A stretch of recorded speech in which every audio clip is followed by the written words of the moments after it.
Yeah, thanks so much. Thank you all for coming. Thanks, Chris, for inviting me. And I think you've kind of touched on the main point of what I'm going to try to do here today, which is to talk a little bit about my work with the Heurich, this small society, which I'm going to talk a lot about in a little bit. Just to say that I'm a research fellow. I'm doing a postdoc here at UCL. I've been here for a couple of years, and but I've been working with indigenous communities in Brazil for about 12 years. I've done mainly research in anthropology, but I've also worked with NGOs. I've worked for the Brazilian Prosecution's Office doing advocacy for indigenous communities, which is actually perhaps one of my favorite jobs that I've done. And I started working with them as a driver. So I drove a small car for an NGO going around communities. And these were Imbuá Guarani communities in the south of Brazil, which is where I started working. And then I moved to work with the Heurich. And I started working with them in 2011.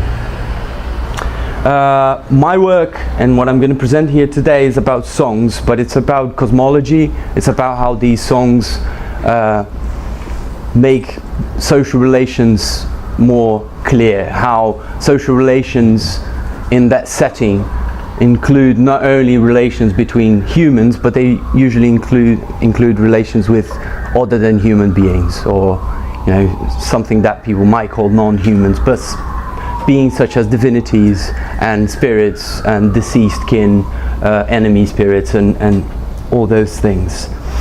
And I've done this recently through anthropology of music, something that Jerome's been doing for a long time, and I'm happy just to do a little bit of teaching with him this term here at UCL with him.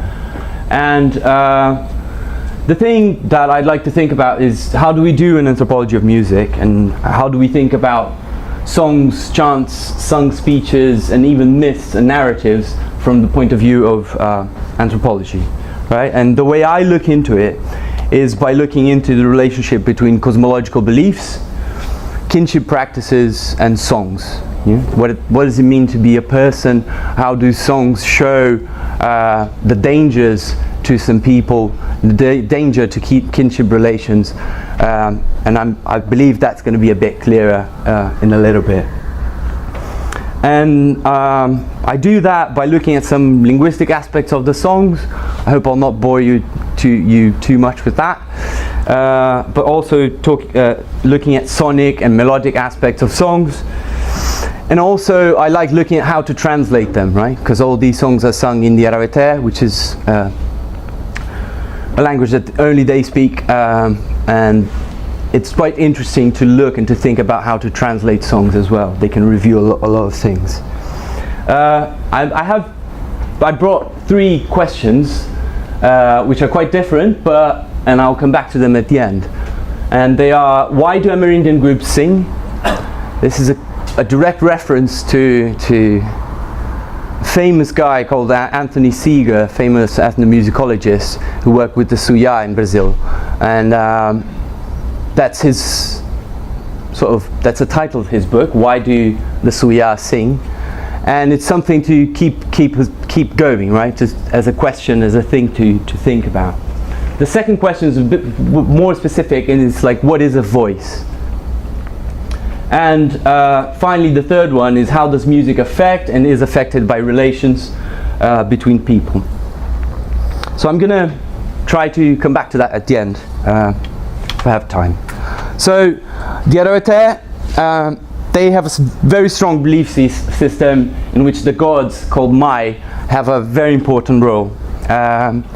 They live in 8 small villages, around 50 and 70 people each, and they're about 520 in total. Yeah? They speak their own language, also called Heurich, which is part of the Tupi-Guarani linguistic family, which is one of the major linguistic branches in South America. And language learning is very strong, but most of them also speak Portuguese as a second language and speak it and write it very well. They're not hunter-gatherers, but they hunt and fish and they plant, and they're horticulturalists. And the main thing for them is maize, corn, and not manioc, which is perhaps a common association with indigenous groups in Brazil. But their thing is with corn, with maize. And they make this delicacy, I think, which is a tortoise stew with maize flour served on a tortoise shell. It's unbelievably good. I've just brought some photos of them just to have an idea. They're a really growing population. They grew from around 120 only in 1981 to, as I said, around 520 today. They enjoy decorating their bodies on a daily basis, not only on ritual or festivals or ceremonies or anything like that. They produce these beautiful earrings from birds' feathers and seeds, and both men and women wear them. They really like painting their faces with red annatto dye. As you can see here, the annatto is a plant that grows all over, and you just open the seeds and remove the seeds, and you can just paint your face. And they do that, as I said, for ceremonies, but they do it on a daily basis, just something that they like to do. They're also master weavers, and they dye cotton with these seeds, which produce a very intense red coloring. But they also buy cotton threads of different colors in the city, which I'll come back to that in a little bit. So just to give an idea of who they are, they contact with the non-indigenous society happened in 1976, but as it often happens in indigenous Amazonian communities in Brazil and elsewhere, that wasn't a sort of first contact. They knew the whites, they knew non-indigenous groups for a long time, and they were actually trying to avoid contact for a long time. Yeah. But they directly sought that contact after several years of fighting with other indigenous groups, uncontacted at the time.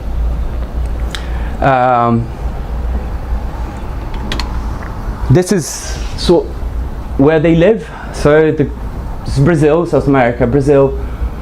That green area there, it's what we call the legal Amazon, and it encompasses all 7 states of the north region of Brazil, so 59% of Brazilian territory.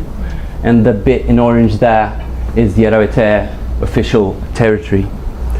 And also, again over here, this is the Xingu River, which some of you might have heard of, flowing from south to north, where it reaches the Amazon River, around here. And this is the city of Altamira, which is the main reference to them. It's about 100 miles from their villages. And even though this is the legal Amazon, you can see even from this picture how frontier expansion and what we call the logging or deforestation arch has been well underway for several years. And if you look at the sort of different map, it's hard to see, I know, but this is their territory right here, the Xingu River. A lot of other indigenous territories surrounding, but you can see how roads, cities, and deforestation is sort of surrounding their territory. This expansion of the economic frontier is still underway with logging, soybean plantations, and mining and cattle. And due to the recent catastrophic events in the Brazilian elections, is probably going to have a lot of support for that sort of expansion. And these activities, of course, they boom Amazonian cities, thus increasing the demand for everything. Including electricity, right? So the most recent form of effect and destruction comes from so-called clean energy infrastructural projects, such as the Belo Monte hydroelectric dam, which is the 3rd largest dam in the world, and it's near the city of Altamira. which, as I said, is the main reference to them, even though it's about 2 days journey from them.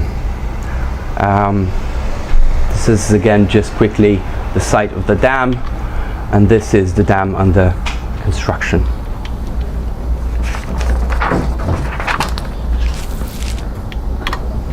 So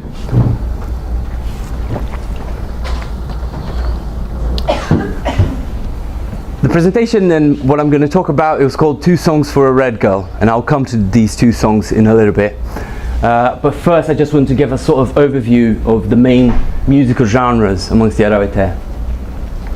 And Eduardo Vieira de Castro, who you might have heard, did his field work with the same Heurich in the beginning of the 80s. Yeah?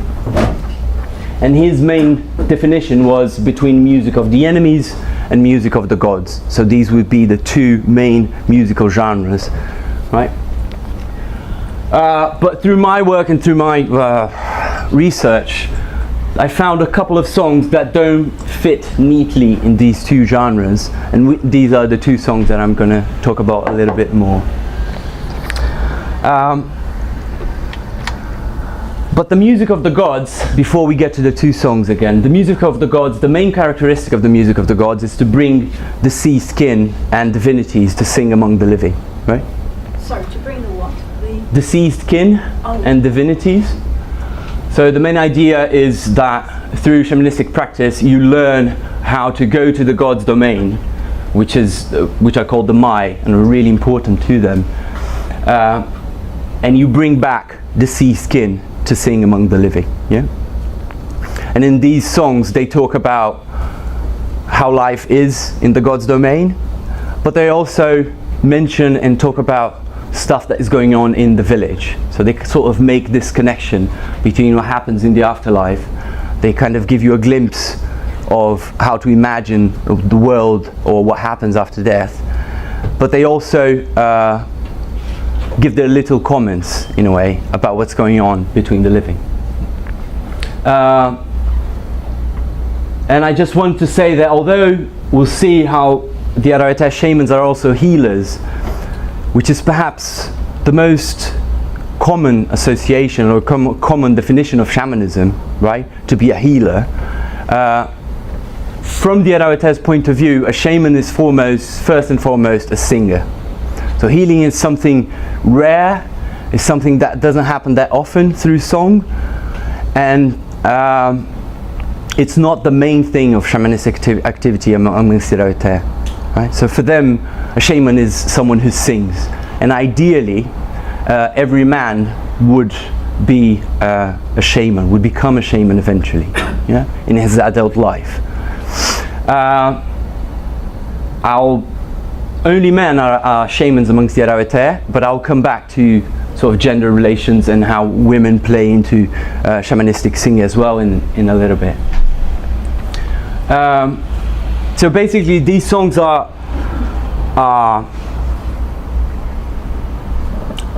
they narrate the voices of others, right? So a shaman brings deceased kin to sing, but it's not as if these deceased spirits or deceased kin are standing next to him, right? They're singing through him, right? So the whole idea is for him to open his body to allow deceased kin to sing through his voice. Yeah. And I'll come back to that again, just to think about what is a voice and what does it mean to have a voice in this context of singing, not a political voice necessarily, but a voice. Yeah. And what does it mean to have a voice when the words that are coming out of your mouth ultimately do not belong to you? Yeah, they're someone else's words.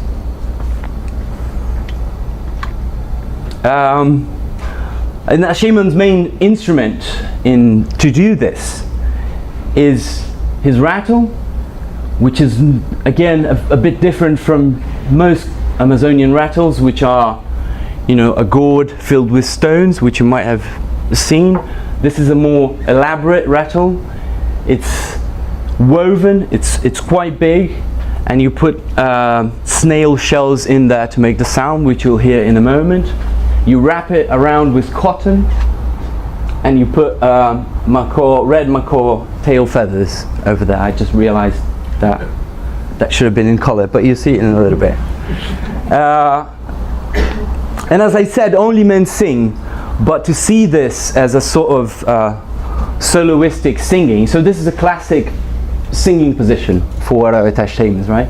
So after arriving in the central plaza, sitting down and singing like that, or sitting down like that. But to see that as a sort of soloistic performance is misleading in two ways. First, as I said, because it's not always him. It's him with the deceased. Yeah. So there's always someone else. There's always someone else through him. So it's not solo. It's at least a duo. And also, a shaman's wife is fundamental in these songs. Right? This is Jakamituru, my friend, as I said. And this is Jakamituhi, his wife. She's the one that brings him to the plaza. She's the one that stays there and brings him back. But not only that, throughout his whole performance of songs, she will repeat the words that he's singing, but without the melody. Yeah? And the function of that, or the idea, is that it helps the deceased to go back to the gods once the song is finished.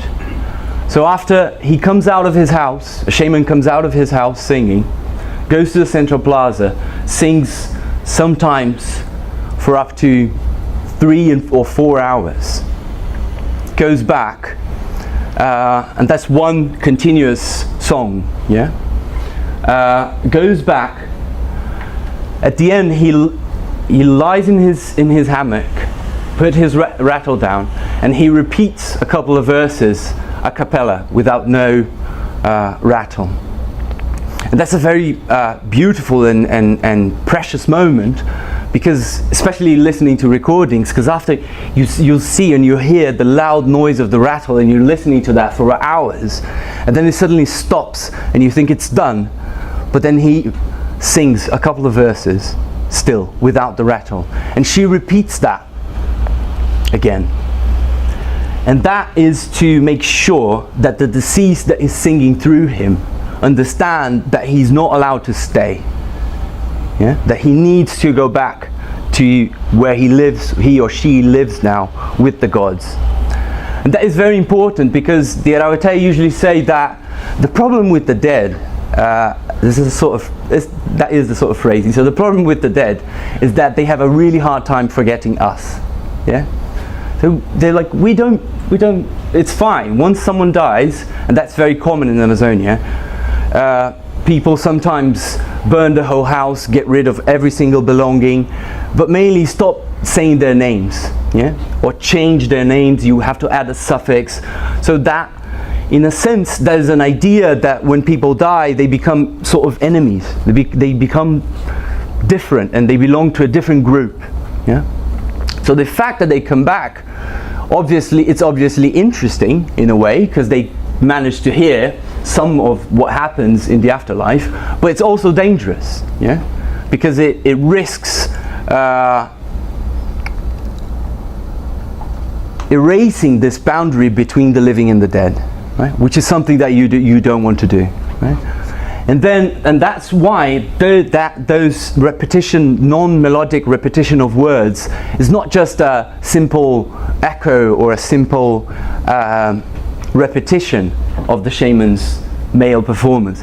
That is actually where everything sort of comes together, if that makes sense.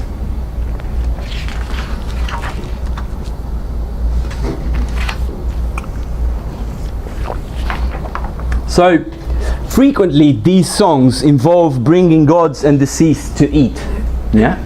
And I brought just a little video of perhaps the Heurich, the most famous shaman, called Kanipayero. He's been singing for I don't know, 50 years, and he's Jakamituru's father. So the guy that was singing just now, it's his father, right? And I've brought a little video just to have an idea of what happens when singing turns into ceremony, right? So when deceased and the gods are brought down to share food with the living.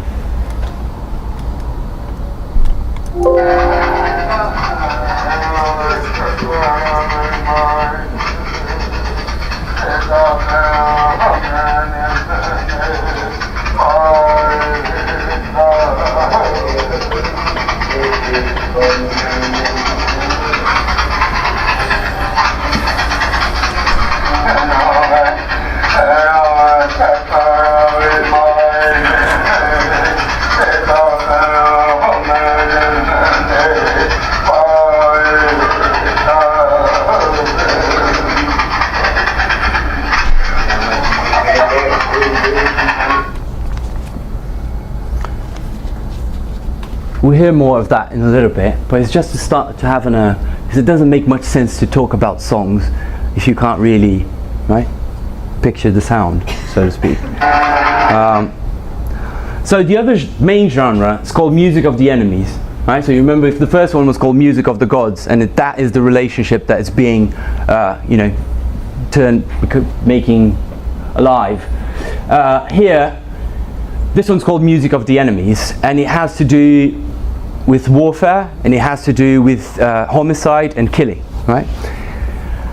One would think that those are not so common anymore after pacification, after indigenous groups are sort of forced to stop doing warfare against each other, and the whole concept of warfare and homicide is something we can think about, because when I'm talking about here about enemies and warfare, it's not large scale destruction of societies, but it's something, it does involve war, but in a more smaller scale, if that makes sense.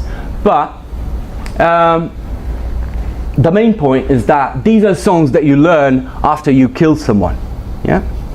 After you kill an enemy, yeah? These are not songs that you learn when you kill your own kin, yeah? So when you kill people from a different group. And when you kill someone, you also die. And you become a corpse for 3 to 5 days. And your belly fills with blood. And the victim's spirit comes, or victim's double, as we sometimes call it, comes to teach you songs. Yeah? And it teaches you a set of songs. And those songs you have to perform publicly. Now, the enemy in this case is what you would call a teacher of songs, yeah? And these songs, different from the first one, which is more focused on one visible person in the shaman himself, these songs are presented as a collective dance song, and it's sung during a maize beer festival, right? So you invite a family to make beer, yeah? This is maize beer. It's alcoholic maize beer. And you invite people from different villages to come and form a compact group of people and sing these songs and drink while it lasts. So the last time I was there with them for that in 2013, the whole party or drinking ceremony lasted 30 hours, yeah? And you sing for about 30 to 40 minutes, and then you rest for maybe 15 or 20, and then you sing some more. And you have to sing the whole set of songs that the victim taught you. And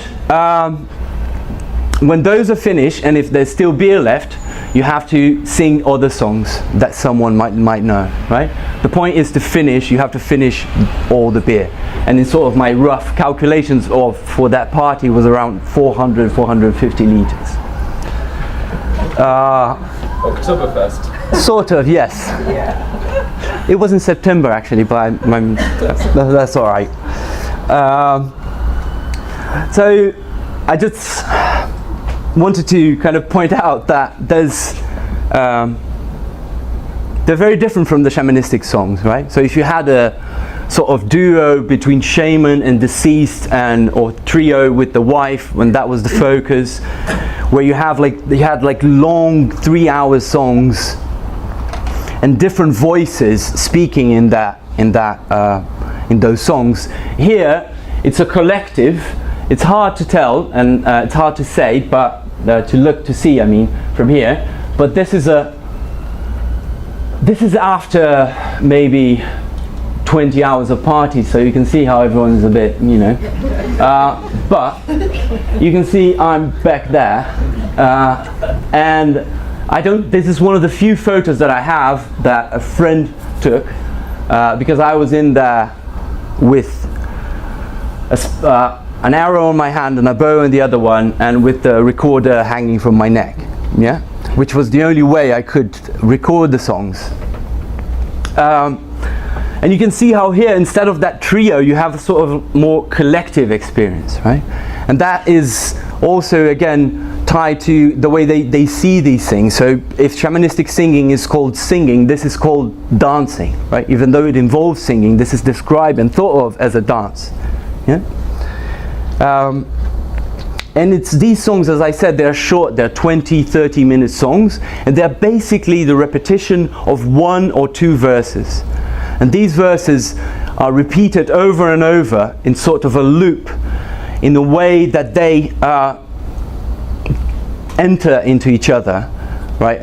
You can't really tell the difference between one verse and the other one. They sort of go into a loop, and the idea is to produce a unison singing. Yeah, you have, of course, the person who's leading, who's the one that knows and owns the songs, and everyone sort of follows through him. And one of the most fascinating things about songs, and the fascinating things about trying, in this case, to translate them, is that these songs are, even though you'd think that they are simpler, because you only have one of two verses, and they're all repeated, they are sung and danced, and they're sung in a way in which the words are cut in half.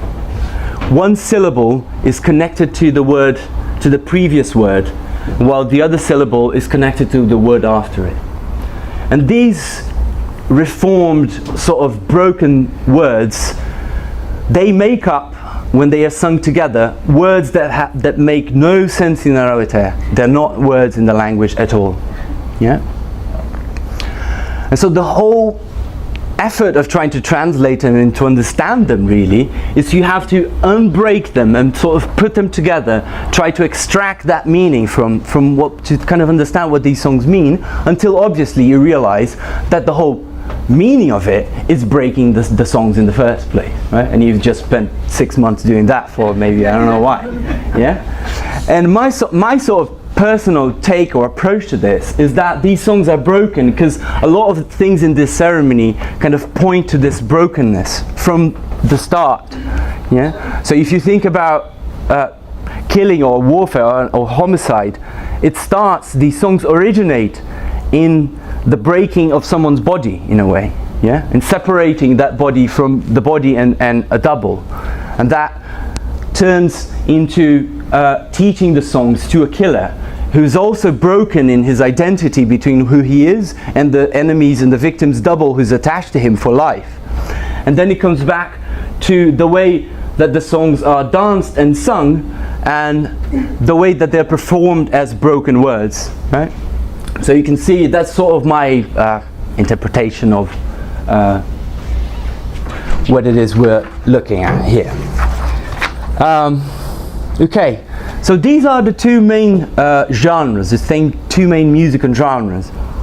Do you have an example of that? Oh, right. Yes, thank you for that. Yeah.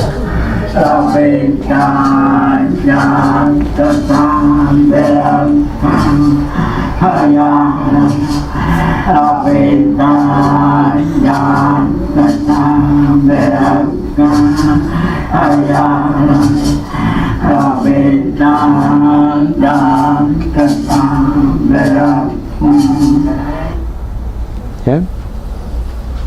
As you can see that, like, it's not just the one shaman's only voice. It's a sort of it's a lot of people trying to make their voices come together. So you have these two genres, but then I was struck with this event. It was a very unfortunate event.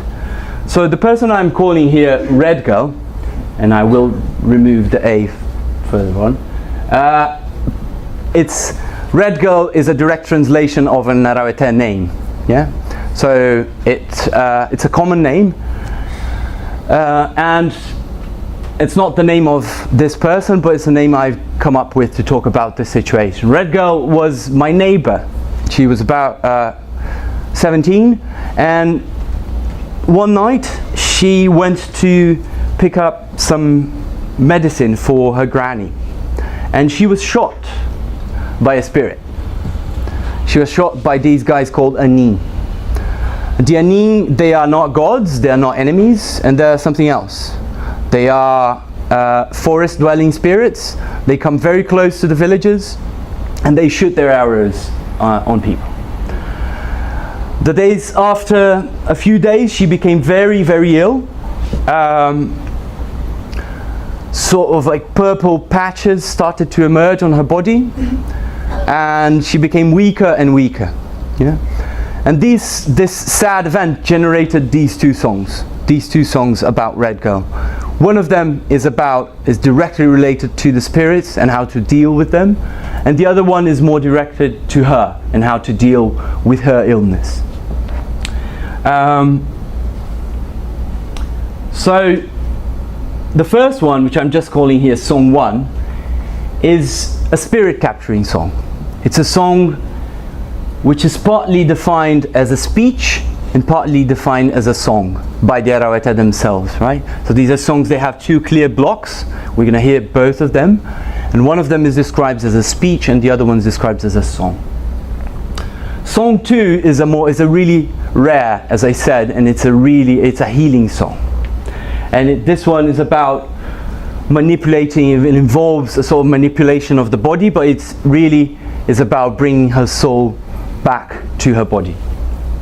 Yeah? So, Song 1, which is called Anin Pihi, as I said, it's about spirit capturing or catching, or grabbing. And it happens in a very different situation than the two ones that I was talking about before. So remember, you had the daylight sort of shamanistic singing by himself, sort of, and then you have the collective drunken ceremony. And these songs are sung in a situation that is very unlike those two. They're sung in the middle of the night, 2-3 a.m. by the shaman himself and one helper who goes with him and your occasional ethnographer. Yeah? And they go out to hunt these spirits and to kill them. Yeah?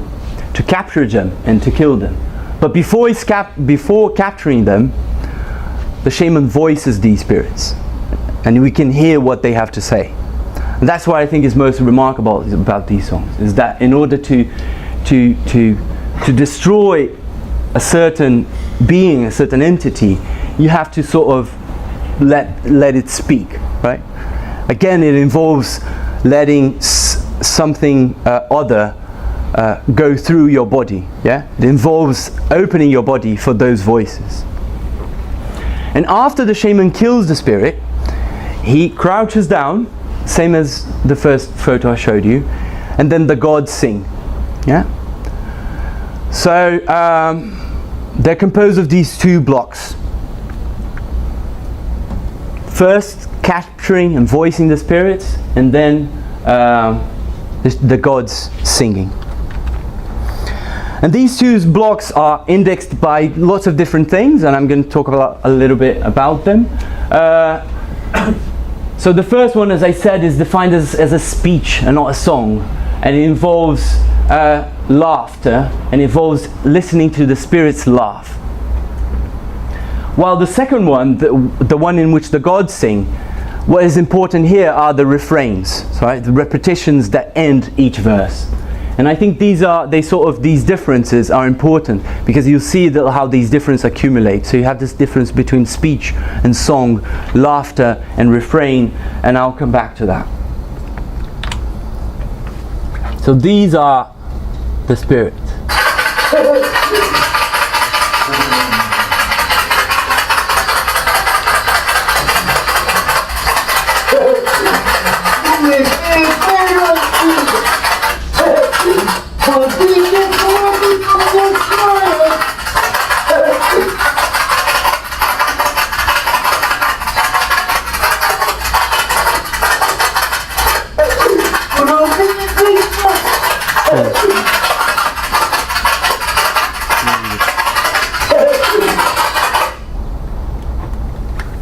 there was something wrong with that.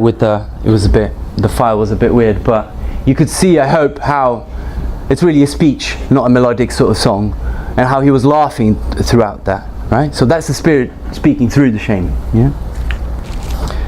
And this is a little bit of what they say, right? So the spirit's saying, a lot of them are over there, others are by the forest. Big one's here, says my grandfather, looking for food. We pierce the painted face, a peccary's carcass that is there. A peccary's carcass that is there. Yeah? Sorry. So if you think about what this is about, right? So it's about pigs, right? So peccaries are wild pigs, wild Amazonian pigs. Yeah? But the thing is, why are they talking about pigs, and who are these pigs, right? And remember that these are the anin, the spirits speaking through the shaman, right? So it's their voice, it's what they're saying. They are, of course, quoting other spirits by calling them grandfather, right? Sort of showing a sort of existence of kinship relations among the spirits, if that makes sense. And they are calling the Araweter pigs. Yeah? So they're basically looking at the Araweter and calling them pigs. In fact, the Araweter say that the spirits, the Anim, they not only call them by pigs, but they see them as pigs. Yeah? Or see us as pigs. Yeah? They see us as having the physical form of pigs. Yeah? And if you recall that the photos I showed you of how the Araweter like to paint their bodies and decorate themselves in a very daily basis, you can understand why they're talking about piercing the painted face. Yeah? So the painted face is Redgar, right? It's the pig that they just hunted. Yeah? And you start to see how there's differences in the way these different cosmological beings see each other. Yeah? So if the Araweter see these guys as spirits and define them and call them as spirits, and only shamans can sort of make them come alive through their voices, from the point of view of the spirits, the Araweter are pigs. Yeah?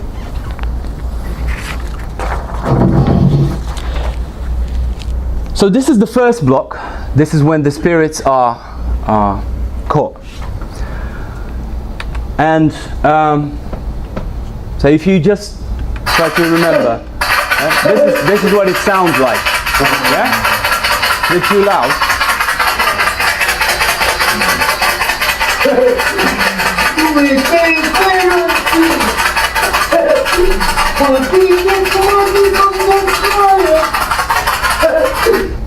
And after they're killed, then come the gods.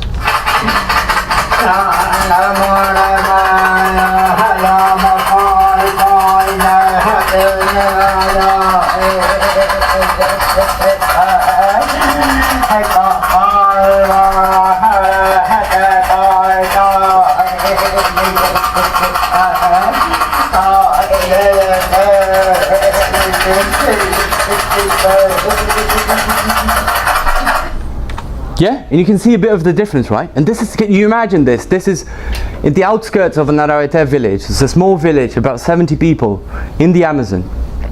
And there's no one there except the shaman, his helper who kills the spirits, and me recording the songs. And it's the same guy who voices that creaky laughter speech, and right after sings these songs. Yeah? So it's this ability to produce through tobacco and training a body that is able to receive such different voices. Yeah? And I take this as serious as I can. Yeah? If that makes sense, right? So remember, the spirits were talking about pigs. And here it comes a completely different thing. Yeah, the dogs are talking about these birds called kochingas. With kochingas I come to the mice house. The mice are the gods. In there, kochingas saw all of them together. Are they talking to me? Yeah. These are the kochinga birds. Yeah, very, very tiny birds. Very tiny birds. that people use to make feathers, yeah? To make earrings with their feathers. So these are the Cochinga feathers, yeah? And if you remember one of the first photos I showed you of the lady with the earrings, right? So these are the earrings that, well, not these, but similar, that she was wearing. These are seeds. These are macaw feathers, and macaw chest feathers, and these are Cochinga birds, right? Feathers. So the gods are, if the spirits were talking about humans as pigs, the gods are comparing the spirits, or calling the spirits, these birds. Yeah, birds that they can capture, birds that you could kill, and birds that you could transform in earrings, in something else. Yeah. So you can see how both from the god and the spirit's perspective, it's all about hunting, but they're hunting different things. Yeah. And there are other differences which I'm not going to go into right now, but I've sort of brought these differences in the same event, how complex this can get, right? So if you have spirits who see things as pigs and talk about these, you also have different ways of using language. So the spirits use direct speech with quotation marks and all that, while the gods only use indirect speech. So you have the laughs, the refrains, the pigs, the birds. You have sort of layers who sort of accumulate, yeah, in order to try to, I don't know, that's how, at least how I try to sort of get closer to understand what these songs mean. So this was the first song. This was about revenge in a way, right? It was about going out there and killing the spirits that injured Red Girl, killed the spirits that shot her, right? But song 2 is a different business, yeah? So song 2 is a healing song. It's sung again by a shaman, again with the help of the gods. These are very rare songs, and it was only sung because she became so ill that it was her double, her soul, drifted away and went to live with the gods, which is something that the deceased do, so it's not very good for the living to do, yeah? Unless, of course, you do it in a controlled manner, which is what shamanism is all about, right? So shamanism is all about being able to control your own body, to open up and go to the god's domain and come back safely.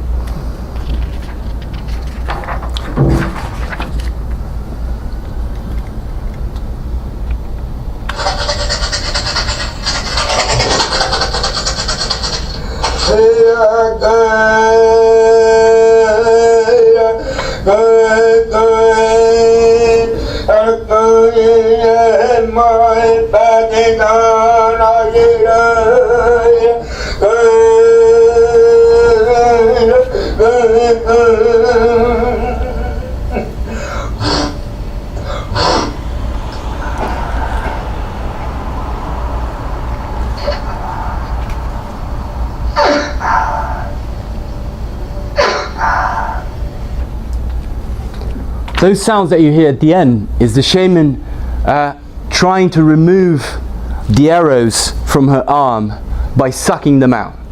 Yeah?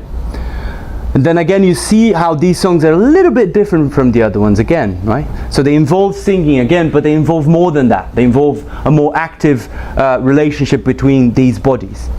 And the question is sort of, how do you, in this case, how do you bring someone's soul back from the god's domain? Yeah?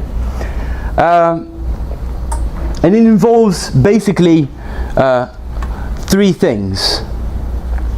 It involves, first, poetic deception, is what you call it. Yeah? You see how the whole thing involves deceiving and lying to the gods. Yeah?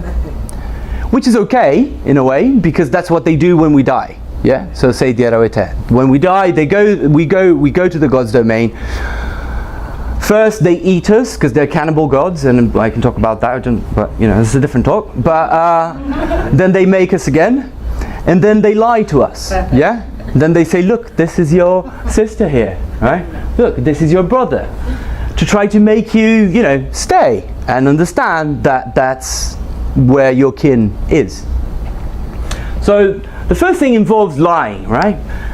And just again here, keeping in mind that this is a complex situation, is perhaps even more complex situation than the other ones in terms of voices, because the shaman is voicing Red Girl, who's ill, right? So it's her double who's singing through his voice.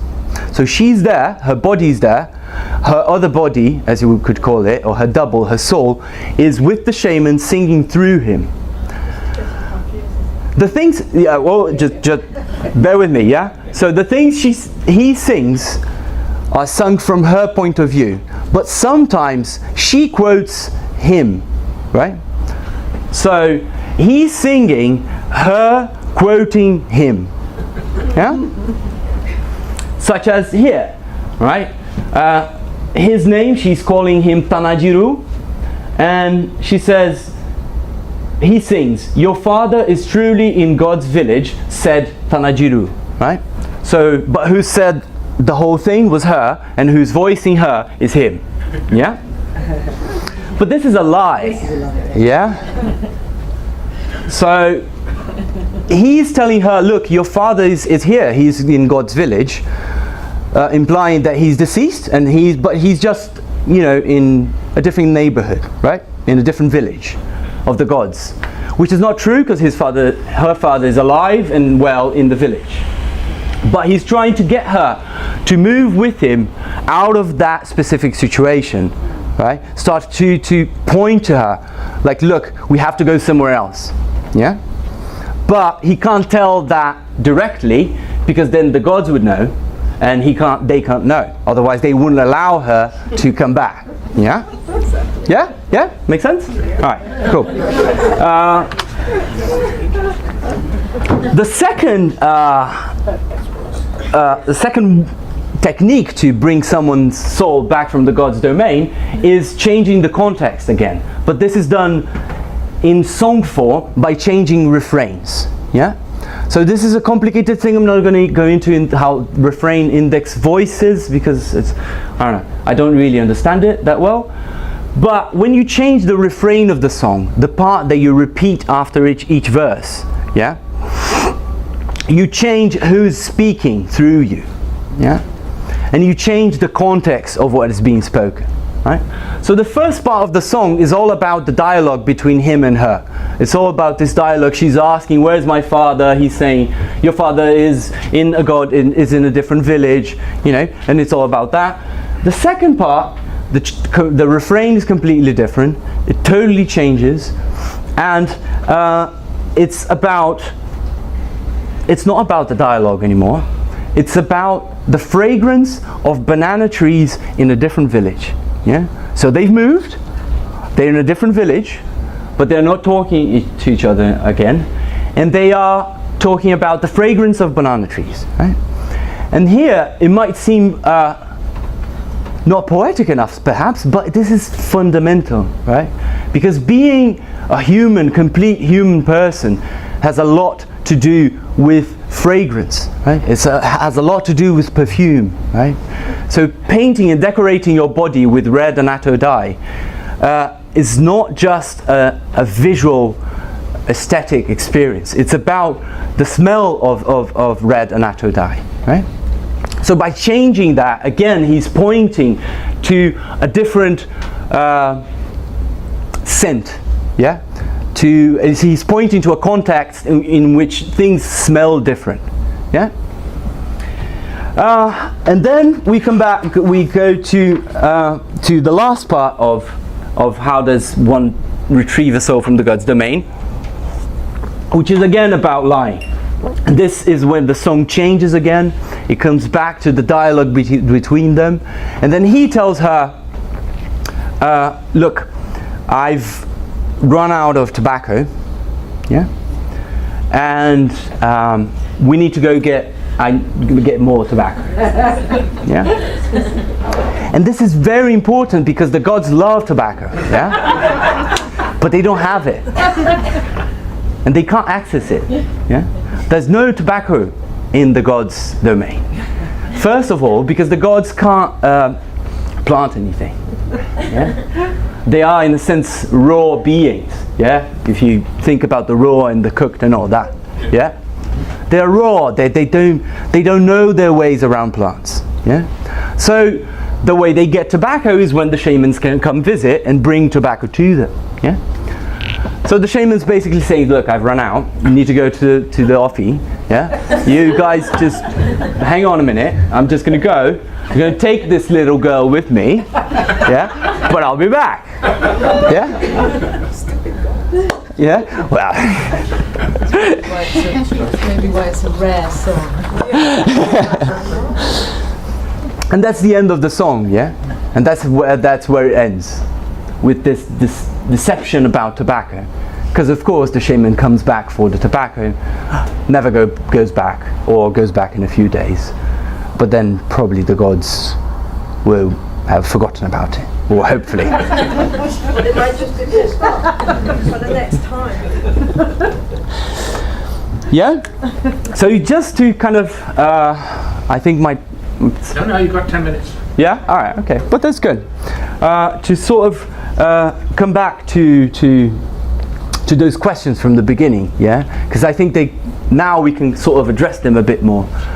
And if we recall the things that I talked about, the music of the gods, the music of the enemies, the spirit capturing songs, the healing songs, how they are all different, but how they all seem to point to some things, right?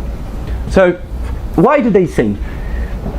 I'd say that a lot of it is about experience, this diverse range of relations, which I'd like to call social relations, and I'll explain that in a little bit, with spirits, divinities, enemies, and deceased kin. Yeah.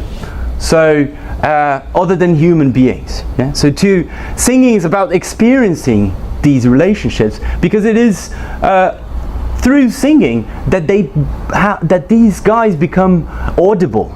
Yeah. It's how they become, how you can listen to what they have to say. Yeah. It is through that you can listen how spirits see us as pigs to be hunted down. It's through that you can understand that the gods have no access to tobacco. Yeah.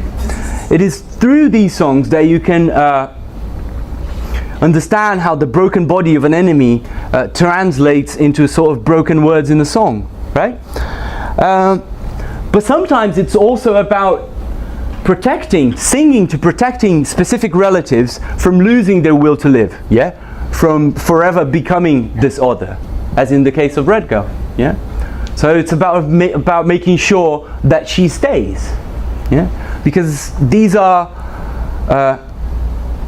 so song sort of allows for this cosmological opening, but these are of course dangerous relations as well, yeah? So if the first song was about listening, capturing and killing these unease spirits, right? The second one was about caring for Redgar, protecting through the voice, protecting her through the voice, right? So sort of my point being that singing fluctuates, right, between making these people audible sometimes, while other times protecting the Heurich from this excessive orality, yeah? And which brings us to sort of another thing, which is the idea of social relations and music, and the question of who are people in Amazonia, yeah?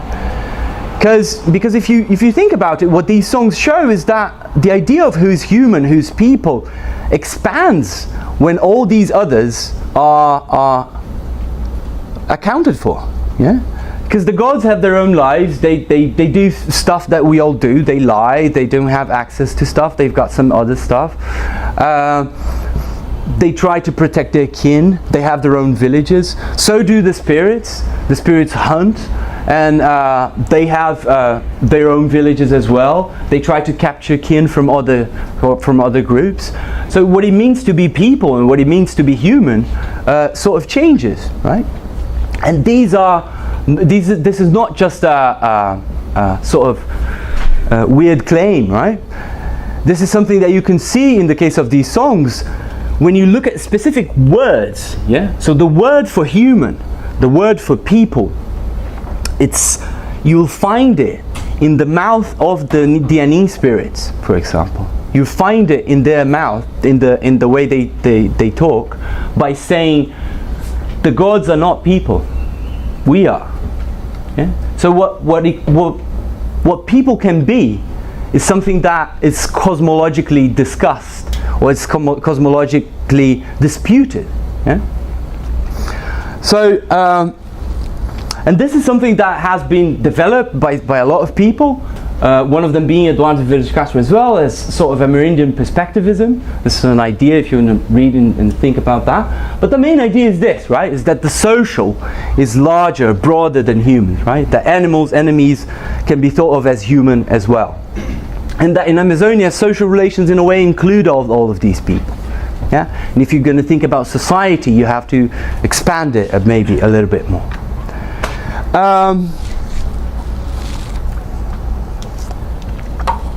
The other point is this idea of what is a voice, which I think the Arauete case and just working with these songs is just marvelous, because it just shows you how a singer's own voice is never in focus, right?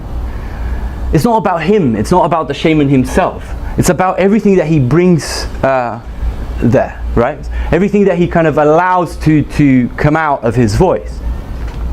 And this is very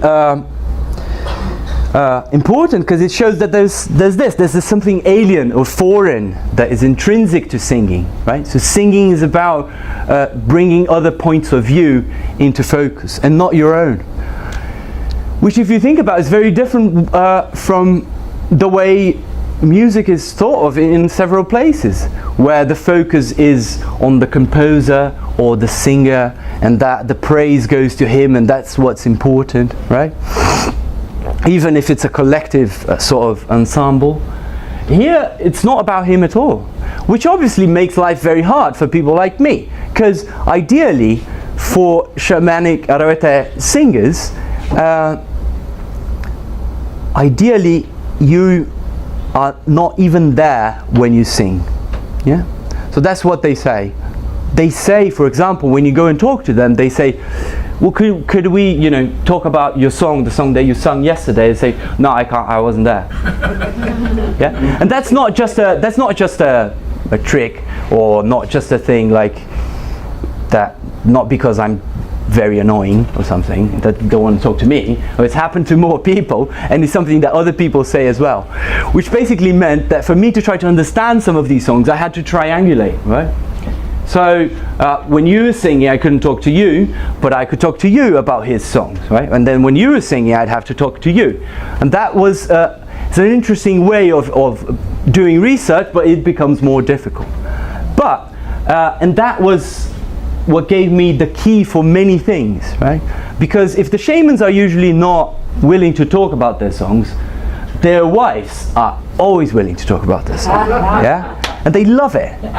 And one of the great things of doing research with the Arauete is that there's such a sort of power balance that the Arauete women never felt intimidated of talking to me, right? That I was very lucky for that, and it's not that common at all. But I was able to talk to women a lot about a lot of things, right?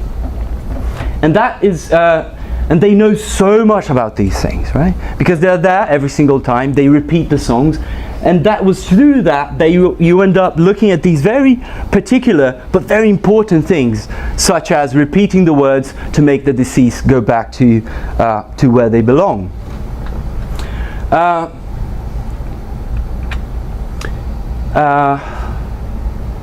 Right. Which brings us about maybe to the last thing that I want to talk about.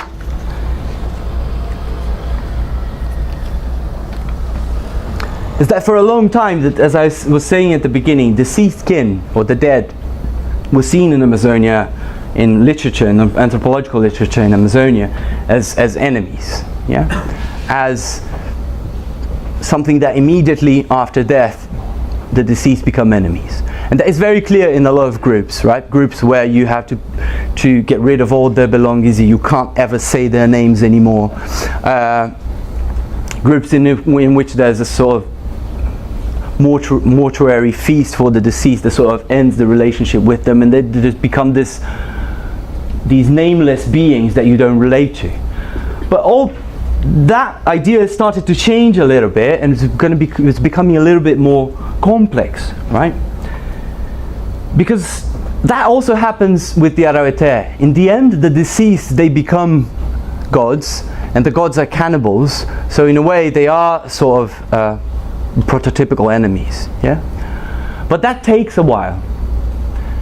And that is directly related to the memory of the shamans, right? So what happens with the Araueter is that you can only bring a deceased back to sing if you knew that person when that person was alive, yeah? So if I become a shaman and I start singing, I'm not able to just go to the God's domain and bring back to sing someone that I didn't know, yeah? Someone that I never saw when they were alive, someone that died 50 years ago, yeah?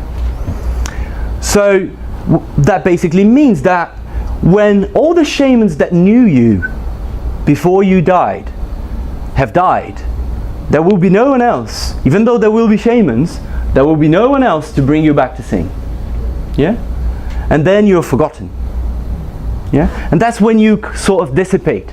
That's when you sort of become this general category of gods, yeah? And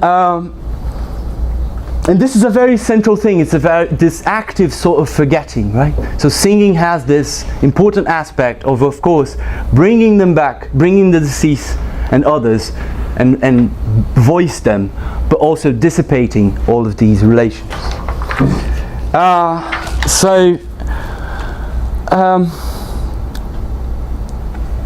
Thank you very much, and I hope you had a good time.